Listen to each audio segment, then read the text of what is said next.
আসসালামু আলাইকুম সম্মানিত ফলোয়ারগণ, কেমন আছেন সবাই? আশা করি ভালো আছেন ইনশাল্লাহ। আজকে আমি আলোচনা করব আপনি যেই কাজগুলি করলে বিপদের সম্মুখীন হতে পারেন, অথবা যেই কাজগুলি করে আপনার নিজের বিপদ নিজে ডেকে আনতে পারেন, এই বিষয়ে আজকে বিস্তারিত আলোচনা করব। এক নাম্বার হচ্ছে, আপনি কারো ঋণের জিম্মাদার হবেন না।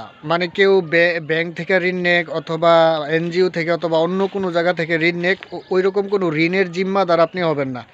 তাইলে মানে আপনি বিনা কারণে একটা বড় ধরনের ক্ষতির সম্মুখীন হইতে পারেন বা বিপদের সম্মুখীন হইতে পারেন। যদি ওই ঋণটা ডিফল্ট হয়, তাহলে সেই দায়ভার আপনার উপরে বর্তাইতে পারে। 2 নাম্বার হচ্ছে, আপনি যদি বাধ্য না হন কোনো কাজের জন্য, মানে এরকম যেমন মামলার সাক্ষী হবেন না।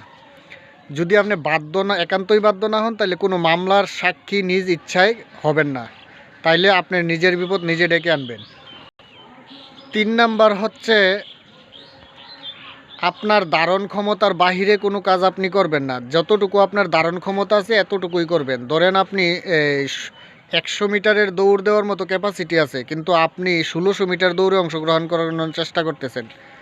অথবা আপনি কোনো প্রকল্পে বিনিয়োগ করবেন, দেখা গেছে আপনার 100 কোটি টাকা বিনিয়োগ করার মতো ক্ষমতা আছে, কিন্তু আপনি 1000 কোটি টাকা বিনিয়োগের প্রকল্প হাতে নিয়ে নিছেন। এইরকম কাজ করবেন না, তাইলে আপনি ফিনান্সিয়ালি অনেক বড় মানে একটা হ্যারাসমেন্ট হইতে পারেন, এবং মেন্টালিও অনেক বড় আপনার উপর একটা প্রেশার চলে আসতে পারে। সুতরাং আপনার ক্যাপাসিটির বাইরে যায় এমন কোনো কাজ আপনি করবেন না। 4 নাম্বার হচ্ছে, যেই অপকর্মের ফল দেশ অথবা সমাজের জনগণ অনন্তকাল ধরে ভোগ করবে, এমন কোনো কাজ আপনি করবেন না। এমন কাজ যদি করেন, তাহলে মানে দেখা গেছে আপনার মৃত্যুর পরও আপনার মানে এটার অপকর্মের ফসল তো আপনি পাইতে আছেন, পাশাপাশি সমাজের মানুষও আপনাকে অনেক ধরনের নিন্দা গালমন্দ ইত্যাদি করতে থাকবে। তো সুতরাং এমন কাজ করবেন না যে কাজটা দেশ ও জাতির জন্য চিরদিনের জন্য দুঃখজনক হয়ে থাকে। সুতরাং প্রিয় ভিউয়ার্স, বুঝতেই পারতেছেন যেই কাজগুলি মানে করলে আপনি বিপদের সম্মুখীন হবেন, এই কাজগুলি থেকে সবসময় বিরত থাকার চেষ্টা করবেন।